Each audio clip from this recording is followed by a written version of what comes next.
area. Oh, there we go. that's Yeah. live now. Now Right we're now, live. Danny. Don't worry, there. Calm down. It's all right. Ladies and gentlemen, welcome to episode 2 of Mauls, Balls, and All the Breakdown.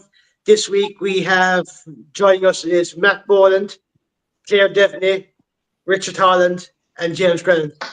As per usual with this show, we'll be reviewing the previous weekend's action. So, Richard, I'll come to you, fittingly enough. We start off with Munster versus Stade Francais. Munster winning that game 33.7. What were your thoughts on the game? The French, they hit the self-destruct button. They had a terrible 2 red cards in 5 minutes. It ruined it as a competition. I think Munster were always going to win anyway. From what I can gather, Stade travelled over with a second-string team. The highlight of the match for me was that try from Daly from fullback. That was absolutely unbelievable. That was a worldie. Yeah, that was just absolutely brilliant. But I didn't initially, when I seen O'Mahony go down, I was listening to an RT and Donald Lenihan said he went down on the point of his shoulder. But when I seen the replay, a big stiff arm straight across the back of the head, and it was red all day. And then 5 minutes later, they tried a WWE move on Casey, basically, because he was lucky he wasn't hurt, to be honest with you, the way they caught him. But yeah, look, I'm happy with the win. We got away with a bonus point. That'll do. And we were away in France on Friday, I think, isn't it? Yeah. They've only a 6-day turnaround. So yeah, it's something to look forward to. I just want to say good evening as well to Megan Augusta and Christopher Goff, to see the comments come up there. James Grennan, what were your thoughts on the Munster Stade match? But don't forget to say evening to Gregor as well. I just saw him popping in too. So hi. So I saw the first half here in the house. I was watching it while I was waiting for the main event to happen in the sports ground, and it was a great contest in the first half there. And then we hopped into the car and drove in as far as parked up at the Huntsman and walked up to the sports ground. Went into the bar and looked around and saw red card for Stade, and then it's 2 red cards. I couldn't fucking believe it in the space of the 4 the minutes. 10 or 15 minutes it took me to go. But as you say, it was a 5 minutes in actual real time that they had the 2 red cards. Like total self-destruct, as you say, mad stuff of the highest order. But yeah, second string team coming over into Thomond Park, into that sort of an atmosphere. They were definitely. My feelings on it was Munster was they were going to grind out a win, but it was fairly emphatic in the end. Obviously, the Peter O'Mahony one, Jesus Christ! Talk about the Craig Casey one being WWE, but that was a swinging arm, like that was full belt into the face, and O'Mahony stayed down after it. He's not one for play acting, so I knew there was something seriously up with him when I saw it on replay. But yeah, entertaining game and a nice little warm up for the main event in the sports ground. Yeah. I saw Gregor coming in there, right, and say he called the red card straight away for Pom before it even shoot, and then hello to Catherine Keegan. Now joining us, Dave Sheedy. Sorry, lads. Not to worry. Lions, I'll never be late again. Yeah, no, Christmas lights duty, and if I wasn't there to help, someone would be giving out some. Or the house had burned down. One or the other. That too, Richie. Don't say it too loud, lads. Happy wife, happy life. Good evening as well. Mike, I come to you there now. Munster 33, Stade 7. What's your thoughts on the game? Me? That's me. Yeah. Sorry, I couldn't hear. Yeah, in fairness, the WWE, the lads would make good WWE people, wouldn't they? Yeah. Although, what was Casey thinking? Now it doesn't justify what he done. What was Casey thinking trying to crawl through his legs? He wasn't crawling. Yeah, it was like he was a baby crawling through the leg. Yeah, it was always going to be tough for Stade to go to Thomond. The weather wasn't as bad as I thought it was going to be. Oh, it's shocking. Oh, if you were on the West Coast, Claire, you wouldn't think that. No. Oh, Connor took the shoulders. But then it always took the shoulders down the sports ground. So it's quite bad, Claire's on the West Coast of Dublin. It's quite bad there, Yeah, I know. Yeah, that's good. Yes, I know. Yeah. If you saw Claire, if you saw the pre-match interviews in Thomond Park, the guys had nearly two hands on their notes on the front of them. The wind was Yeah. howling that much, and Yeah. they were blue as cold. There's no trees in Galway. Galway's trees are in Wicklow after the weekend. No, it was good. It was good. It was good for. It was good for. It was good. It was good. Good win for Munster. Munster. But again, the amount of cards. They got 3 cards. There's 3 cards in that game.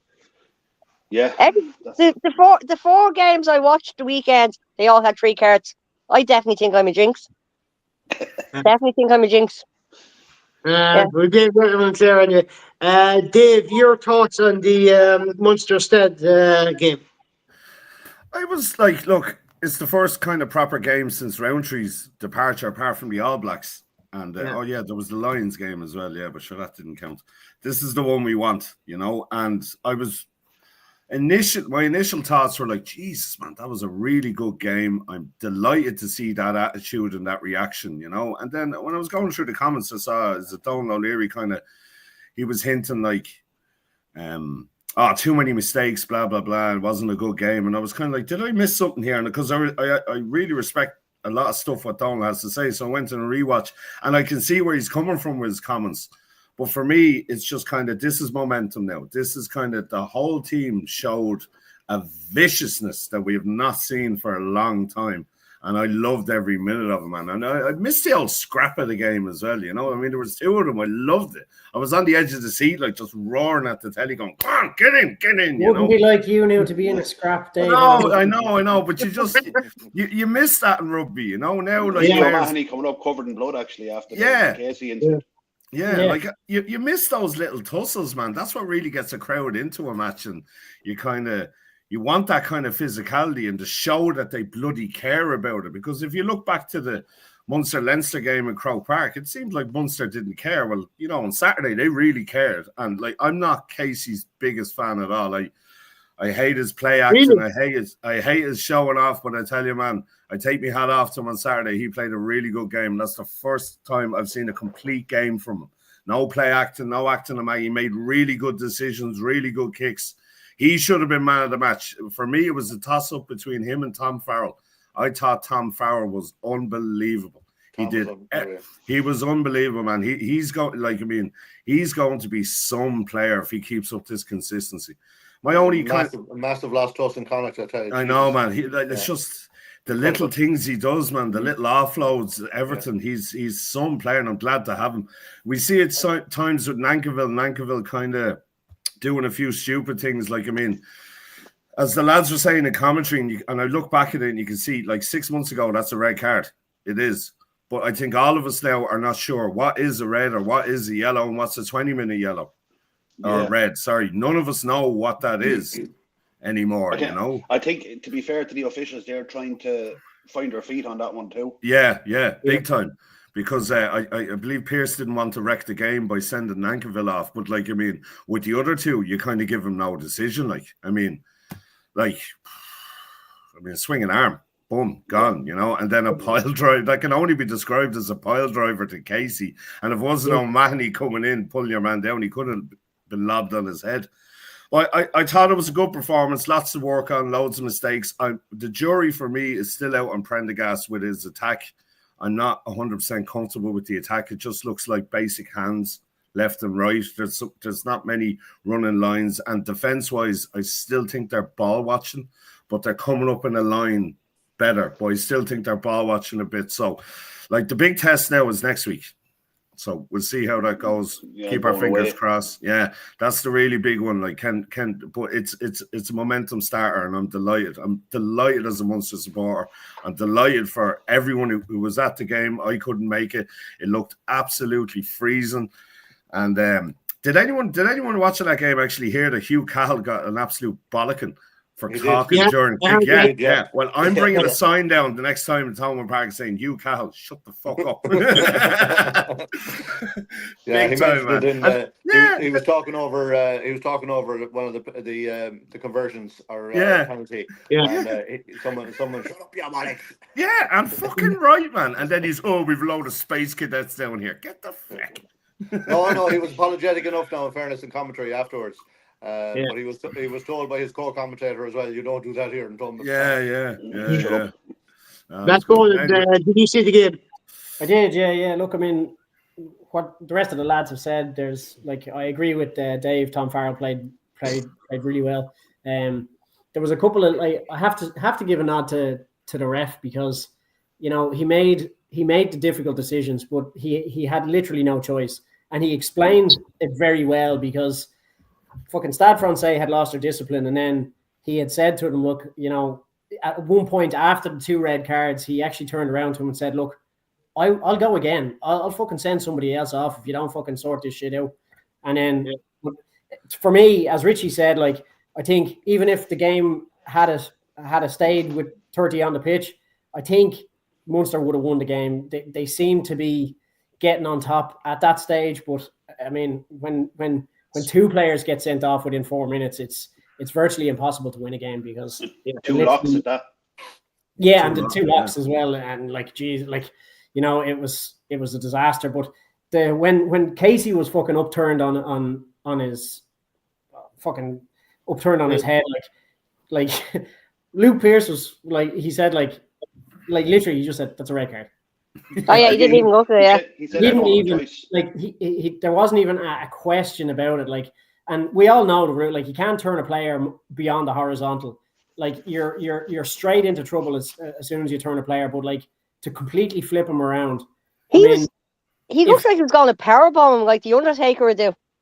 He That's did. what it I was. was It was having a visions of the Undertaker. Exactly, it really did. But like, if these things happen in a split second, so he could have dropped Casey accidentally or whatever, and Casey'd have broken his fucking neck, plain and simple. Do you know what I mean? Yeah. But if he wasn't given that red because of the way Casey landed kind of down his arm on his shoulder, like, but as he the could ref have given said, a yellow as well, But as the ref said, you can't turn a player completely upside down. Yeah, it's past the horizontal. It's way past it. Like, it's fucking. Well, yeah, it's a 180, man. It's 45 degrees past the horizontal. Do you know what I mean? So like, I mean, I think Luke Pearce was brilliant in that game, and he did really well, and he explained to the captain each time, going, like, even with the O'Mahony hit, which was a fucking, like, he clotheslined him, basically fucking smacked him straight in the head with his forearm.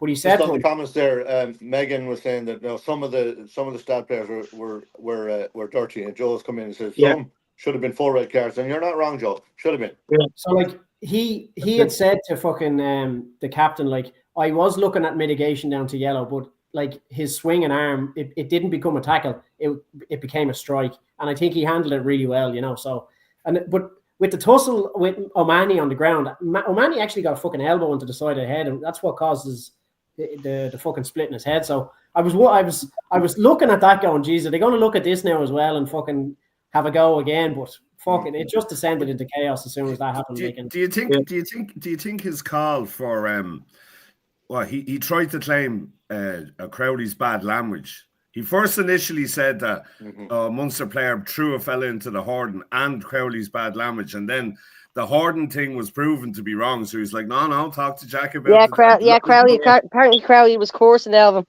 Yeah. I'd love to know what he said. I'd love to know what he said as well. I was actually confused about that Horden thing because it looked like it should have gone Munster's way rather than fucking Stade Francais. But anyway, look, it was going Munster's way, and then he reversed it because Crowley started mounting Elvin, allegedly, because none of us know what he said. But he reversed it for Crowley and I was like, oh, okay.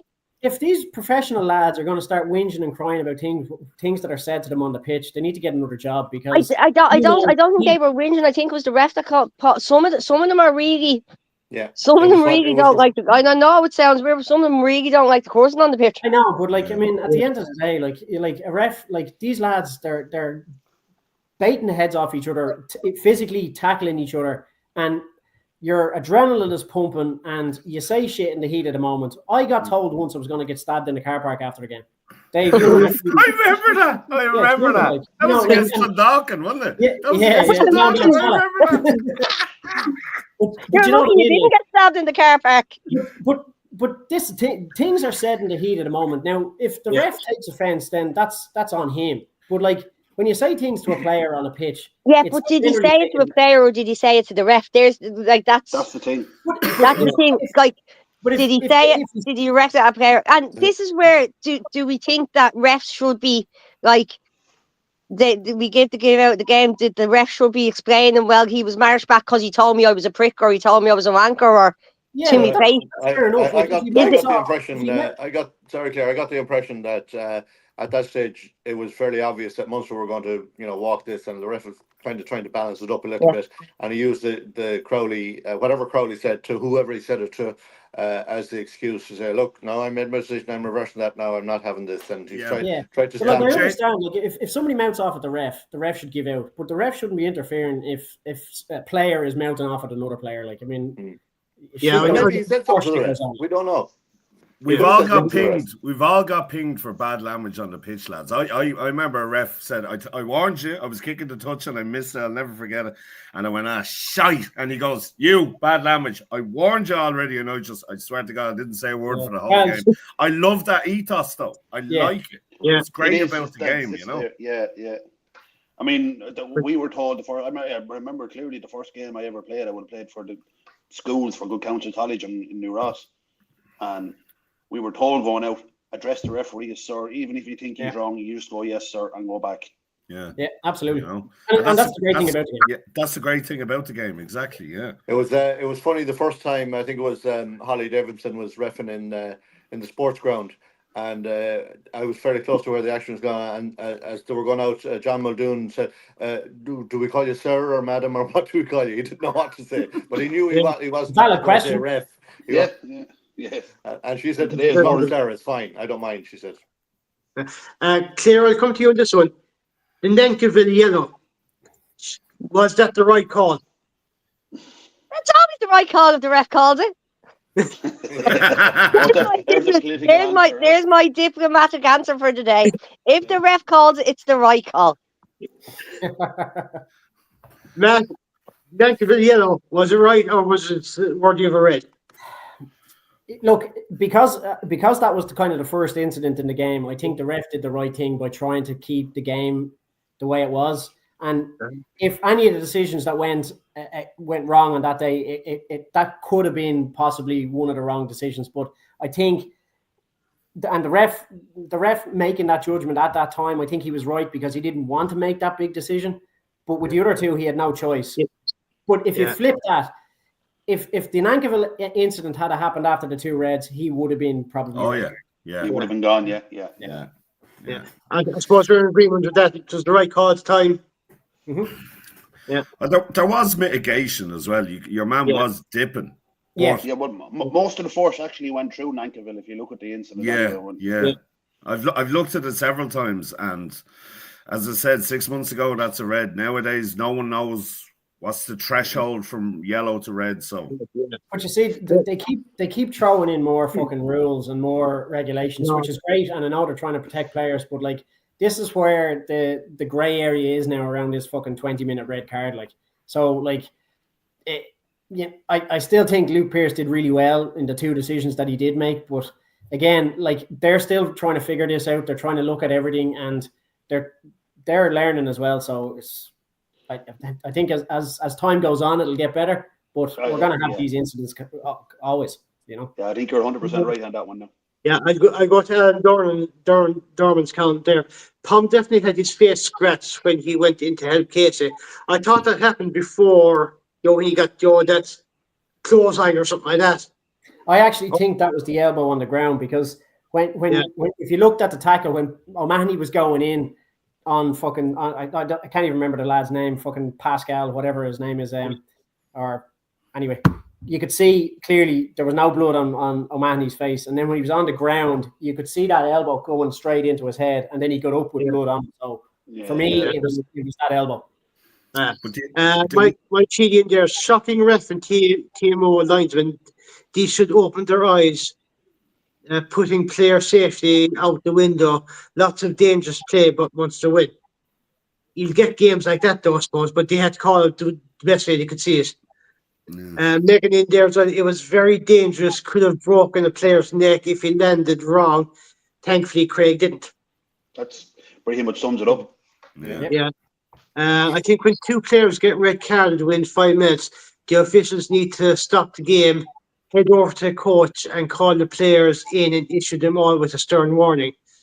When the heads are lost like that, the player safety needs to be key. But like Joe makes a very good point here. And Yeah, actually, it's a good point. if you remember years ago, fucking What happened with Nigel Leinster? Leinster got 2 cards within the space of a couple of minutes. Within Nigel space. Owens was reffing a game, Leinster and Scarlets or something, and he called everybody in. And Yeah, he, remember that one? Yeah, and he brought them from the Yeah, back but field and all. Yeah, Matt, I remember watching that game live, Matt, and he did that for attention seeking. Oh, He 100%. did, he 100%. did, man. There But was there's no nothing need wrong- for that. Nigel was when- well when evident a of that sort game of stuff, and he said, "When I mean everybody, when I say everybody, I mean everybody," and he calls them all. But in. you see, when a game gets to that point and it's literally on boiling point, he can just stop the clock and just fucking calm everybody down and just go, right, lads, you go talk to your team, you go talk to your team, fucking sort it out. Like, you know, it wouldn't take that long. Yeah, he probably should have put more emphasis on that. Oh, 100%. But again, like when he's do trying we- to keep when the do we get game to the going Leinster and keep match? the game flowing and all that sort of stuff. So When we get to talking about the Leinster match and Porter, yeah, and Ryan exactly. getting That's sent what I off, was about to say. Leinster were lucky as well. let's stay on track here. First off, Alan Doran as well. I also believe Craig Case's height saved him because helped him do it more. He had a little bit more time to It took your man so long to good get man, him up. Alan. Good man, Alan. He wasn't But long you know enough what? to We'll reach the move ground. on. We'll move on. It was like James? midget wrestling, wasn't it? WWE, it was like WWE, eat your heart out. Yeah. Claire, I'll come to you on this one. Connacht 43, Zebra 12. I missed a bit of that. I missed a good bit of that match. Yeah. That's obviously was there any card shown in that match? No. That's why, because I wasn't watching. The 4 matches I watched all had three cards given in each match. The matches I didn't watch had none. Fuck's sake, Claire, stop watching rugby when I'm it's watching telling you, it's the jinx. I actually honestly I didn't see that. I honestly didn't see that. Matt, did you see the Connacht game?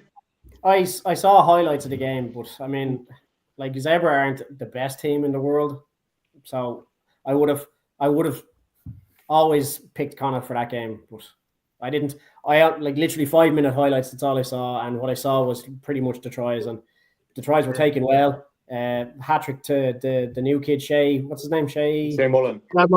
Yeah, hat trick for him on his debut. So like that's savage. Yeah. Dave, did you see the Connacht game at all? I apologize, James. I didn't see it. I couldn't find a link for it. It just wasn't coming up. You know, it was a nightmare. And then I had it out for a few points. So I apologize, sir. Richard Hall, did you see the Connacht game? Look, they were never going to lose that game. They went out, they done the job. That was it. There was an absolute humdinger of a tackle came in from Bundyaki at one stage. Now he was borderline high, but I think he was just low enough that he was able to do it. Bundy wasn't playing. Bundy wasn't playing. No, that was a clip that someone put up of a previous. That was the hit on Angela Osborne against Leinster. That's what it was. All right. Yeah. Anyway, Peter makes a good point there. Good win for Connacht, but come on, it's Zebra. Is that Berkey? That's Berkey, yeah. That's Berkey behind Mauls. Yeah. Zebra bet us at the start of the season, so fick off, Berkey. Exactly. Zebra are not the whipping boys they used to be. Yeah. All right. Moving on anyway, our next game. Oh, sorry, James. You'd be a dead Terry man if you didn't know to him.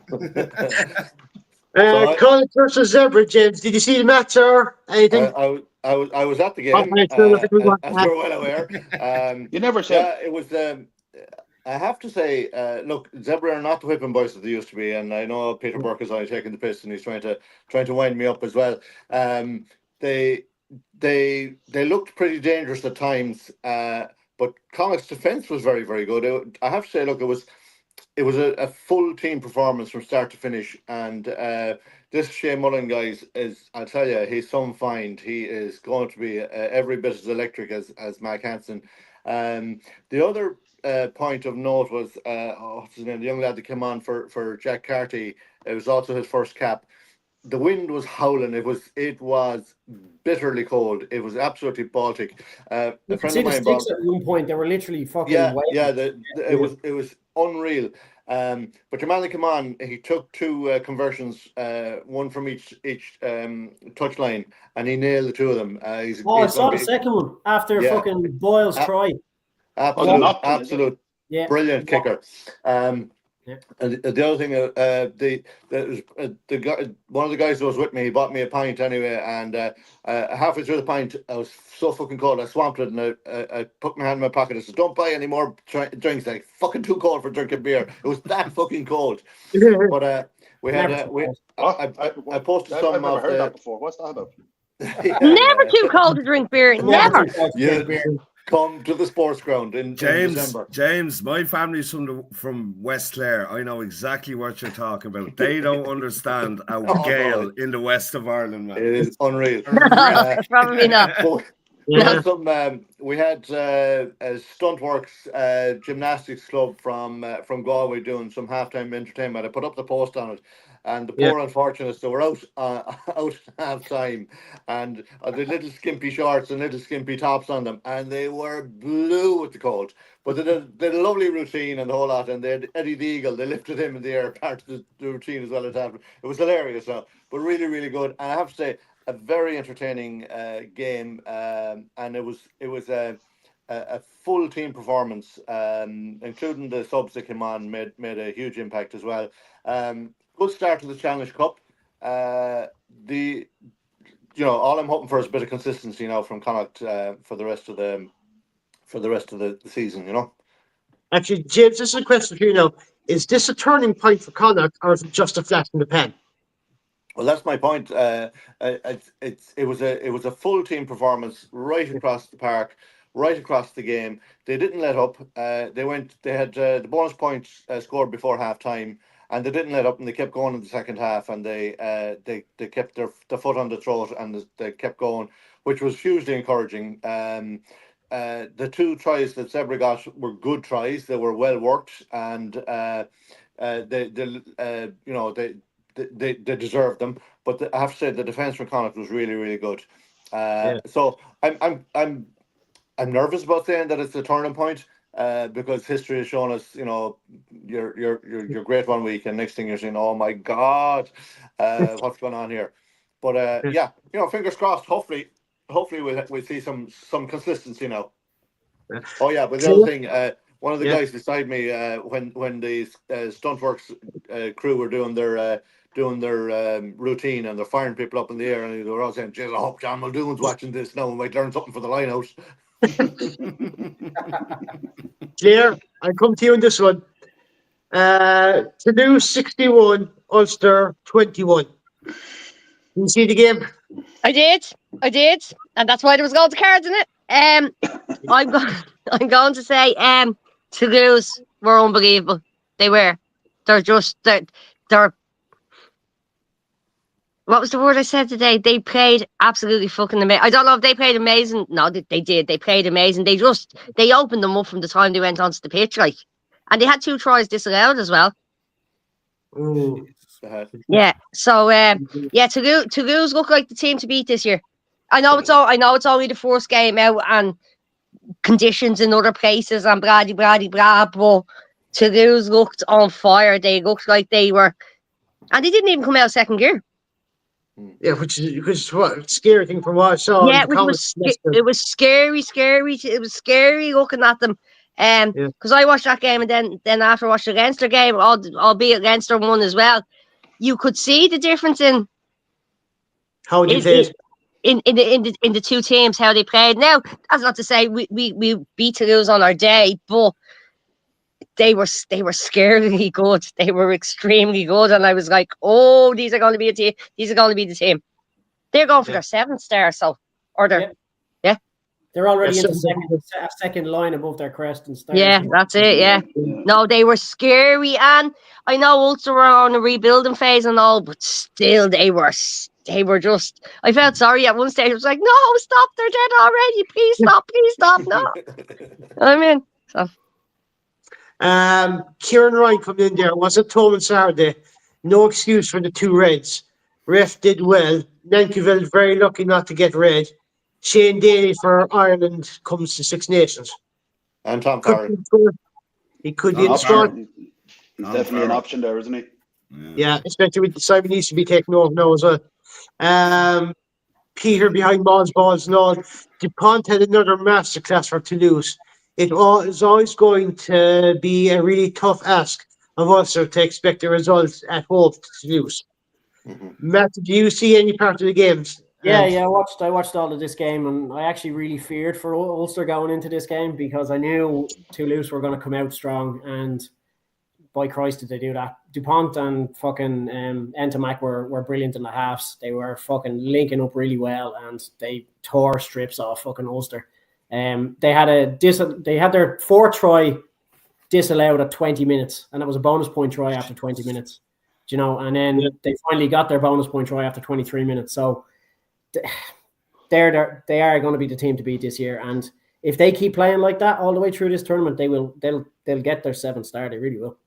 There was an average of a point a minute, wasn't it, in that game for the first half? Yeah, for the first half, it was literally a point a minute. Like, and they were just phenomenal to watch. And like, look, any team going to play away to Toulouse is going to find it difficult, especially all the top teams in the top 14. They're very hard to beat away, and God, like if Toulouse keep going with that kind of pace and with that ferocity, every team could be in trouble. Even Leinster if they meet towards the end. Like, but I really want Leinster to get their fucking 5th star. I really do, because they've been so close. And if they don't do it this year, there's going to be fucking serious questions. No fucking excuses this year. There will be no excuses. No. Literally no excuses. Bringing in the likes of Snyman and Barrett as well, and if they don't do it with them two boys, they're going to be a laughing stock. They really will be. Yeah. Like the time they brought in Brad Thorne, he was brought in to win the Heineken Cup. And he did. As simple as that. Yeah, and he did.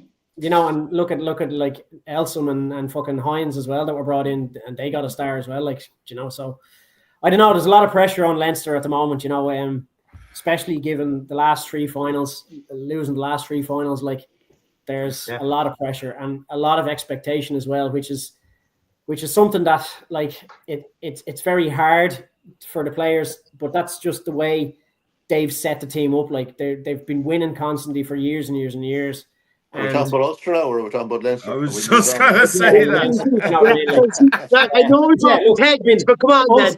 They're completely unbelievable. Ulster were never. Grandpa Simpson here. I think Ulster were never going to go and get any sort of a result in Toulouse. Not even a losing bonus point. I kind of knew it, and but Toulouse really did show their class. Yeah. Dave, do you see the? I know nothing about it, but can I ask? Literally all I'm learning is what I'm hearing from you. Did Ulster have a full team out? I was going to make the point. Pretty much. Ulster, Now they have quite a few. They have quite a few injuries. Yeah, but they didn't have the excuse of them sending a second string team over. They were going with everything they had. Yeah, they were going to win. The one thing you'd have to say now, and I didn't see the game, but it can't get any worse for Ulster now. Surely, I mean, the best team in Europe against. Famous last words, Dave. It couldn't. There's a good bit, like with Richie Murphy, and there's a good bit of fight in Ulster. Like wait till the Christmas derbies come up, and we're all kicking the fuck out of each other. Like, you'll see what they're like then. I think it'll be a good opener, an eye opener for Ulster, and I think they will come back stronger after that. Yeah. But, I don't think it was necessarily a bad performance by Ulster. I think it just Toulouse were that good. Yeah, it's just a good team on a really good day against a kind of an average team on a bad day. Joe Lyons makes a good point here. Apples and oranges. Leinster played the most offensive team in the GP stat. Played Ulster, who are unfortunately not in a good place. I suppose there's a point there. Megan, it was hard to watch at times, try after try. Ulster just weren't good enough. But is anyone, like Claire said, Toulouse are frighteningly good? James, did you see the match at all? I did. I saw that, and I sat through all of it. And as I was saying, Ulster didn't have the excuse of sending out a second string team. They were doing their best to try and put in a performance, but they were Toulouse were on a different level altogether. And DuPont and Capuzzo linking up as well as Entomac. Jesus Christ, it was a joy to watch them.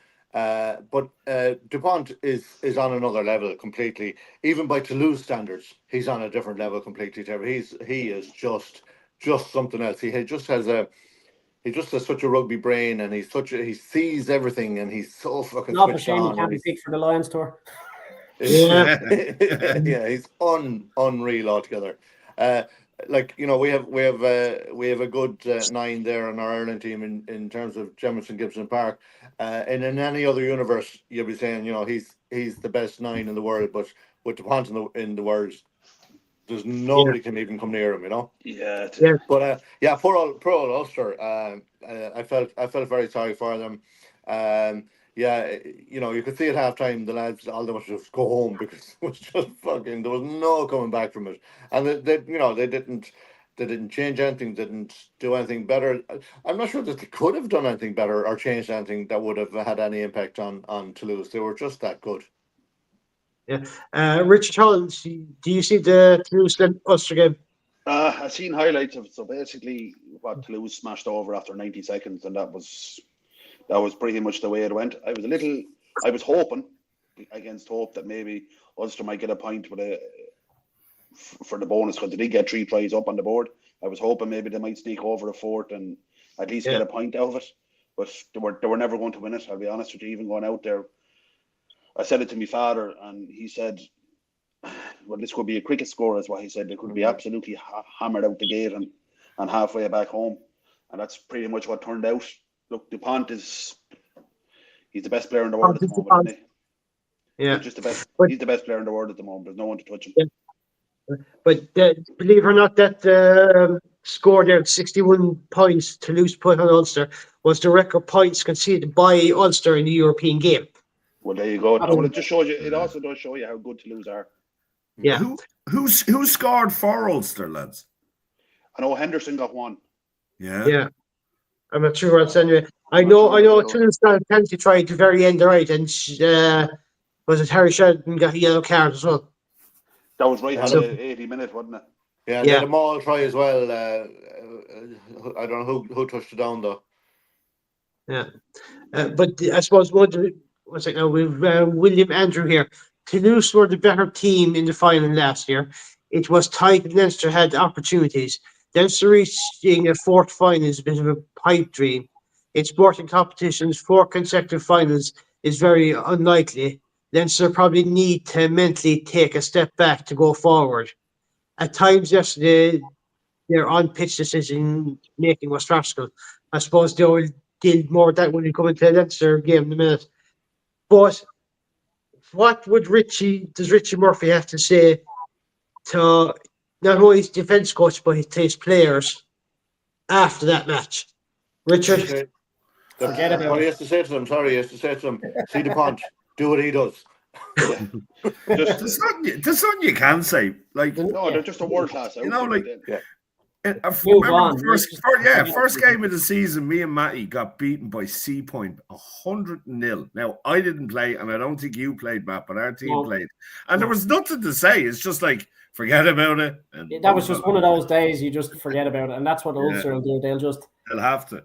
They'll look at it, they'll analyze it. Of course, they will, like any professional team would do. They'll analyze it, but then they'll just move on, and that's all they can do. You look to the next. chuck it in the fucking bucket and move on. 100%. I suppose it's the case of Murphy's not anything that could go wrong, did go wrong for Ulster. Defensive. They picked up a lot of injuries. The likes of Cooney and that the week before. Yeah. There was a lot of injury there as well. There is a lot of injury. Yeah, absolutely. Yeah. Joe Lyons coming in here now again. Doak Morgan versus DuPont Entomac. When you head out against that imbalance, sorry, you aren't getting off the pitch with anything less than a lesson. Front row for Ulster compared to McCad, Vuka, and Jason, I go try to pronounce that. Marshall. How dare you? Sorry for all disrespect. You need to be least comparable to competitive. Only team capable of matching that quality of that Toulouse and Leinster. I saw Joe's text coming in there, and I said, "I'm not fucking reading that out." Um, it was men against boys, and as much as it kills me to say that it was men against boys, you could see the vast gulf in class between the two of them. I mean, that Toulouse team would watching beat Toulouse most was international absolutely teams. amazing. They played absolutely brilliant rugby. They were just on fire there. But it showed the vast gap. So I hopefully Ulster will bounce back. Hopefully. Yeah. I think they will, because like they knew. I think they knew they were going out there and hiding to nothing anyway. I'll be honest with you. Richard, Richard, come to you this one. Bristol 12, Leinster 35. Your thoughts? Oh, terrible first half. An absolutely turgid first half. It was awful, but it did improve. Very inconsistent from the ref. I just couldn't understand it. My big bugbear with the ref was the length of time he was waiting before engaging on the scrum. It's very, very hard for a front row when you have the guts of half a ton behind you of weight to hold that for 5, 6, 7 seconds after he calls the bind, and then trying to hold that is very, very difficult. His refereeing of the scrum was non-existent. I don't know why Porter was sent to the bin. I'll be honest with you, or even the other the French player. It just made no sense. There was a foot trip in the first half. He gave a yellow card. Deegan, I think, wasn't it? And then there was a foot trip in the second half with Joe McCarthy. He let it off. Yeah. So which is it? Deegan's was a bit more. Deegan's was a bit more cynical than fucking McCarthy's. So Yeah, McCarthy knew what he was at, but he got away with it. The Deegan Deegan one was could, on like, the ground when he done it, I think. only there was cover. The Deegan one would have been a penalty try, but the cover was there. You see, so. But Richard, I know what you're saying there, Joe, with like the time, Joe, between the referee caught every step of scrum, because I remember doing it with the 4-step rule of crouch, touch, pause, engage. And if the referee is leaving a bit too much time between one step and the next step, you're kind of head in there. You go like you're waiting on your locks and your loose forwards to give you the, and they still have a push. And when you go down and you're binding, they're still there. They're not pushing hard, but they're there, and it's very hard for the 3 front rows to stand and take that for the 5 or 6 seconds, and then then you're done for an early engage, or the scrum will go down, which is exactly what was happening. Yeah. James, Bristol 12, Leinster 35. Your thoughts? Yeah, I saw this game. The first half, or the first 25 minutes, I turned around to my young fella and I looked at him and I says, "Are we watching a soccer match here or what?" There was no fucking score. There was nothing going on. I put up a little bit of a teaser on there on the Facebook page. I took it down afterwards. I was having a bit of a laugh there. I was saying I was conflicted between supporting ex-Connacht head coach Pat Lam and ex-players and the and I used a derogatory term against our friends from across the water, but I took it down anyway. There was only a bit of a crack. There was only a bit of a laugh, and I had a few pints on when I put it up. I bet you did. There was a number of things in the game. First half, very, very boring. Didn't get going until maybe 35 minutes. The 2 trips, I disagree. I think I think that should have been a penalty try, because your man was away. Like there was cover, but you're looking at a mismatch in height and strength there, a complete mismatch. I think he would have balled over and he was clearing for a try. Joe McCarthy looked very, very sheepish. He was sort of trying to hide behind people, and he was sort of half looking up at the screen, wondering was he heading for the bin as well.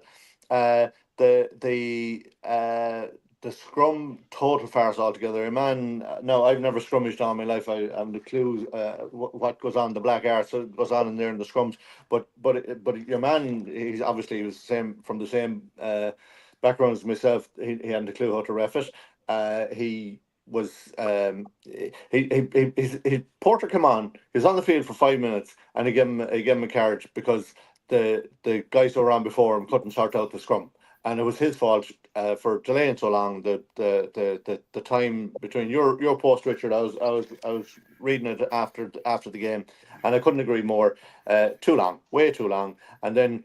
It just seemed he was very petulant. He said, "Oh well, you're not fixing it, so I'm going to send two He people off." French. And he picked the first two he could think of, and or the first two people beside him, and he sent them off. And Porter was really, if the ref in the Munster match was giving out about language, he could have had a few things to say. But Porter's, if you were lip reading what Porter was saying on the way off, he wasn't at Would all you happy. blame him?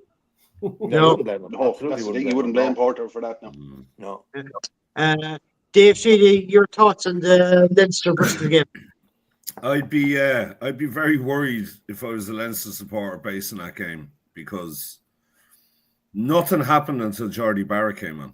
Like I watched Frawley for the whole game because I wanted to see if he had his confidence back after everything that happened in the autumn, and he just looked a little shaky. Sam Prendergast is not the Messiah, lads. I mean, for 50 minutes he did sweet feck all. He did feck all, man. You know, and it's like a lot of people saying that Lancaster gone and Neambar in. There is a dip. There's definitely a dip because, I mean, there's cynical stuff going on. And Max Deegan, what the fuck are you thinking? The only trip I seen worse than that, and I think I said in one of the comments, was Jerry Flannery, and I think we all remember what Jerry did. He was scoring a free kick with some fella's leg. I've never seen anything as stupid as that. Like, but Max Deegan, man, and then McCarthy to do it again. It's like, lads, what planet are you on? McCarthy was lucky not to be sent off. Absolutely, man. What a clown! Yeah. What a clown! But like, Jordy Barrett comes on then, and just his running lines are just sublime. Absolutely sublime. Like, he just pulling defenders everywhere, opening up gaps. You know, Prendergast ranked, and you know, I have to give kudos to Sam. He took his try really well. Where the hell did he get that pace from? You know, he took that really, really well. Like, I give him that. But like, it's just, it's not the Leinster we're used to for the last couple of years. You know, with all the great movement, the great tries. There's something lacking there, and like, from what you're saying about Toulouse, like, I mean, if you want to win, you need to get up to Toulouse's level next game. Does it make you worry for the Six Nations? Yep. Yeah, man. Yeah, you know, like, I mean, there's a lot of talk about, because the majority of that of the Irish team are Leinster, and there's a mental thing going on inside a lot of their heads, and a few people have said it now. You know, a few people have said it. It's not something I want to blame Leinster for, blame the players for, but there is something creeping into it, and it would probably be of a concern for the Six Nations. But like, I mean, look, Six Nations is 2 months away, lads. You know, this is European rugby. I love it. I'm going to come there from Peter. Shite game for the first 30. Some very dodgy ref calls, idiotic mistakes by Leinster, but they came good against Bristol in the second place piece in the English Premiership. English Premiership. Matt, your thought on the Leinster Bristol game? Yeah, well, look, I mean, the first half was desperate. I think it's good to point out that these teams have never met each other before. So I think in the first half there was that kind of psyching each other out and fucking saying things, but it's no excuse for Leinster. And I think there is a very, very worrying part to Leinster's game at the moment, and it looks to be coming from the Irish fucking setup as well, because the discipline wasn't there for Leinster, you know, and that's normally one of their really good strong points is discipline, and they had no discipline in that first half, you know. And even like, now I know the ref didn't make things easy with the scrum, and I definitely think he made it worse than what it actually was. And there was calls that he made against Leinster, likewise to Bristol, and they should have been the other way around, I felt. But it was absolutely disgraceful, the reffing on that scrum time. Like Richie said, like, you know, you've got 5 eager men, half a ton behind you ready to go, and if the ref is calling crouch set go, like, you know, them lads are waiting, you know, and if he delays it for a second, then they're going to be pushing already.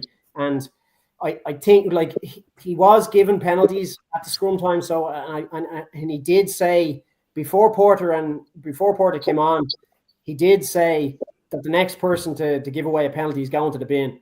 And in my mind, when the scrum went down, it was Leinster's. It was on Leinster's side, but he had no choice, and I don't think he even knew. So he just gave the fucking Give him to both sides. You I know, don't know what I'm doing, so both you go off. for That me, was it that's there, what it yeah. looked like. It didn't know really what to do. did. And there was just times at scrum time that he didn't have a clue what he was doing. And I'm not saying, like, I hate blaming refs for Anton. I really do, because But he was shocking. He was their shocking. job is tough enough, but he really did let that down.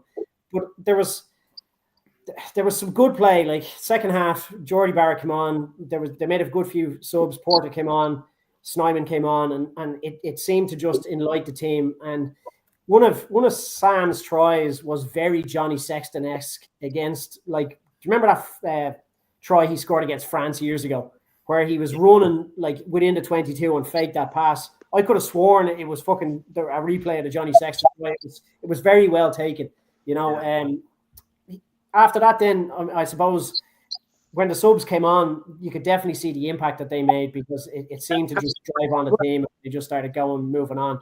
But actually, like, Jordy Barrett, like, as Dave said, like, as soon as he came on, the lines he was running, and you can see the quality that he's bringing to the team. He opened up that defense, man. He really did. And like, to be fair to Jordy Barrett, he complimented Henshaw and fucking Ringrose and got them up to speed with the calls and all that sort of stuff. So, hats have to go off to them as well for getting them up to speed that quick, because he seemed to be very comfortable very quickly, and he was only there 10 days, like, even on his first goal as well, like, just on the discipline, Matt, 17 penalties.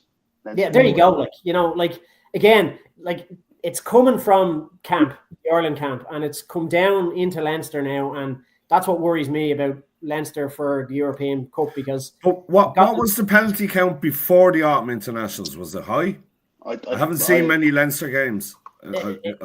Around maybe 9 or 10 per game. Yeah. It's still quite high. It's still quite high, but, it was not 17. nearly double. Yeah. It nearly doubled, It's just not good enough. At that level, it's just not good enough. Yeah, but Matt, what you're saying about the substitutes coming on, Leinster scored 4 tries in about 11 minutes. 12 minutes. That shows the impact he had on it as well. Oh, I felt like I was watching Super Rugby again. I actually said to the young fella, I can't believe I'm saying it. The game changed when Geordie came on. I remember saying that through Super Rugby and watching New Zealand as well. The game changed when Geordie came on. I was like, oh yeah, but it's changing for us. He is some player. But you're looking, he's an All Black at the end of the day, and he's a class All Black as well. Like. Barrett said after the game that he needs some sun on his skin. Happens the second Tuesday in June most years, Jordy. You see the bank holiday, lads. For one day June only. bank holiday was brilliant. That's right. Moon Peak Definitely, what are your thoughts on the Leinster Bristol game? That me again? Moon Peak. Always bringing the cards. What are your thoughts on the Bristol game? No, don't be comparing me to Frank Murphy. Oh God, no. Move to Frank Murphy. God, no. Cards. I tell you, I'm not going to watch any matches this week, so I don't get, they don't all get carded. We were very what's the word, meh in the first half. It was like, are they actually playing, or what are they doing? But it changed when Geordie come on. Sammy does have some speed, and it was like, whoa, where did that come from? Where were you? He did play good, but as Dave said there, I don't think he's the saviour. But he's only 20, so maybe let's give him a few more. Yeah, but there's too much pressure being put on him by the media that's what I'm and saying. supporters. He needs. Every time he touches the ball now, it's like, I mean, if you look at the comments in the group, it's like, oh, Sam had an excellent game. Let's be real. He didn't have a great game until Jordy Barrett came on and freed him up a little bit. And then he did play very well then. So maybe Geordie being there for the next 6 months will be the catalyst that Sammy needs to become the next. He's going to bring great things to Leinster, like Doug Howlett did with Munster. He's going to bring great things, great ideas. When you're playing, like, and somebody's playing beside you and they're having a blinder, they make you look good as well. So that's Michael Jordan. Mike But again, Reeves has an epileptic fit it at this gave him stage. the confidence to do the Yeah. things that he needed to do. Like, so, look, I mean, Jordy came Joe, on and definitely changed it, but They, they need their discipline. They need their discipline checked. Whether they need to write lines or be put on detention or something, they need their discipline checked because they're unbelievable. They were never that bad last season. Joe Knight Like, makes a good point here. So think teams are killing, delaying, and disrupting the flow of games for Ireland and Leinster by on ball in play and momentum when we manage the officiating and get the ball in play. We are Ireland and Leinster of old, but teams are killing the clock and flow to negate our flow. yeah, they're playing us our own game. They're making us not play our game, and then we're lashing out. So the lads need to realise they need to have a second line of attack. So can't if the first line is knocked out, they need a second line of attack. I mean, if the Yeah. teams have now read our playbook and know what we're going to do, we need to change our playbook. 100%. Yeah, Yeah. and it's like La Rochelle had it for a long time. La Rochelle for the two, they had their playbook and they snuffed us out. Now all the other teams are catching up with it, and we're getting snuffed out, and it's making us look worse than what we are with penalty counts, and then with stupid kicking your foot out and lucky not to get, like, we were lucky we hadn't got 3 sent off in 6 minutes there. Like, Yeah. we had 2. We were lucky. Joe McCarthy was really lucky he didn't get that. It wasn't a third card within the space of 5 minutes. So they need to start needing to change up the playbook. Yeah, I mean, there was 3 or 4 yellow cards in that game. Yeah. 3 of them were for Leinster. Yeah. And 2 of them were quick enough. Yeah. So obviously there is that issue about discipline and keeping the head and keeping the cool with Leinster. But who sets that tone in the Leinster camp? For the coaches, you'd imagine. Yeah, you'd imagine, yeah. Yeah, the coach and the captain, lads. Oh, the captain I had a was lot to about do to with say it. that. I'd be thinking on the pitch it'd be the captain. Coach can't do yeah. anything coach can't do anything when the 15 lads are on the pitch. Well, when Doris came on again, when he came on, things did improve as well, and particularly with the penalty count. Interesting comment there from Andrew or William Andrew. Watching the game on Sunday evening, it was difficult to see either of the teams winning the competition. The penalty count during the internationals looks like the new directives have not been absorbed by the players. It's a good point. It's a fair point. In fairness, and I said it earlier on, if we had been playing to lose on Saturday/Sunday, I honestly don't think Leinster would have won. No, Do they you, wouldn't. do you And- think, No, I think you're right. do you think Leinster and Ireland are relying too much on plays off set piece? Seems to be. You know, And as I said, it seems like all the other organs, all our people we're playing against have our playbook. They have literally read our playbook and chewed it But up even- and know it inside out. So if you looked at the Leinster line out there as well, like yesterday, it was shocking as well. Like, and the Irish line out was shocking as well. And then funny enough, like you looked at the Munster line out and it was flawless, nearly. You know, O'Mahony nearly catching the ball with one hand. when Niall Scannell came on, the throwing definitely got better. But yeah, but like, O'Mahony was Everton that line out in steals and this and that. And lads, he's not going to be around for long, so we need to find. No, he's not. He's a No, of shot. course. He's a hard out international, isn't he? I'm making the comparison between Leinster line out was atrocious at the weekend, but Munster's was fucking decent enough, like, do you know? Yeah, but that's the point, guys. The Irish line-out is shite without O'Mahony in it. But is it though? Is it It like is. I mean, like It is. It is. but It malfunctions James, left, right, and once centre. we were against Stad as well, you know. I mean, a second string Stad team, they didn't really compete like in the line out, you know. So it probably might have looked better than it could have been. Well, the is other side, O'Mahony guys- calling the line out there when he's on?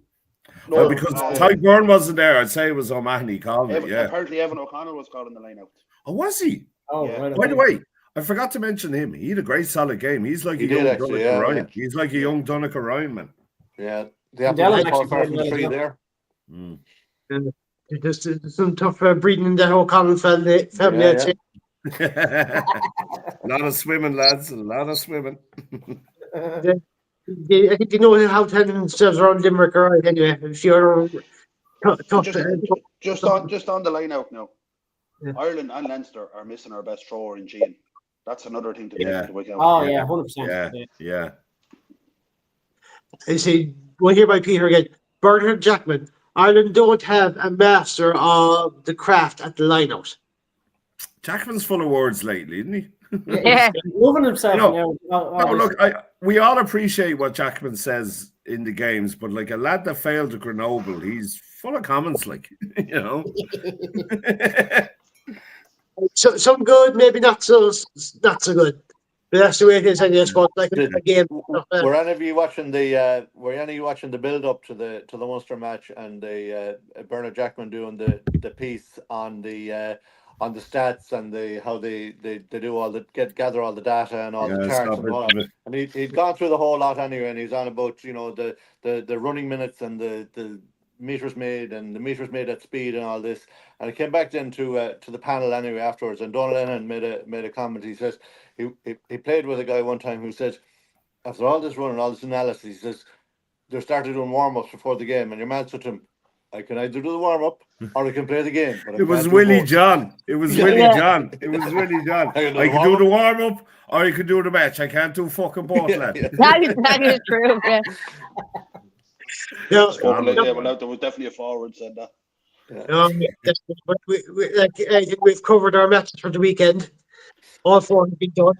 It's been a pleasure, Claire, Matt, James, Tim, and Richard. I suppose. Stay safe, everyone. Bye. Too early to say Happy Christmas, is it? No, that's not till next week. It's Christmas Day. Christmas is ages away. Christmas is like 2.5 weeks away. 2.5 weeks. Goodbye. Cheers, Danny boy. Cheers. God bless, lads.